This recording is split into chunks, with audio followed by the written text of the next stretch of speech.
इमरान खान साहब बाजवा साहब को सैक करना चाहते थे।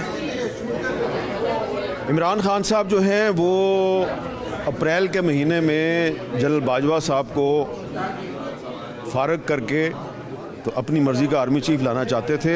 इमरान खान सपोज़ अगर दोबारा प्राइम मिनिस्टर बन जाएं तो आपको लगता है जैसे नवाज शरीफ साहब ने सुप्रीम कोर्ट की डायरेक्शन पर मुशर्रफ साहब पर आर्टिकल 6 का मुकदमा शुरू किया था, ये भी बाजवा साहब पे कर सकते हैं, या आपको लगता है कि ये बस स्टेटमेंट्स तक ही रहेगी बात?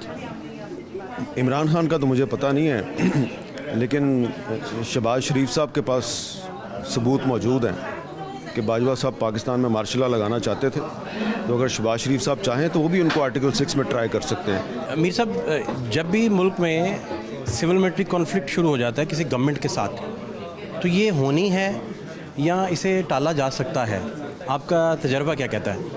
देखिए, इसको टाला जा सकता है। रहीस शरीफ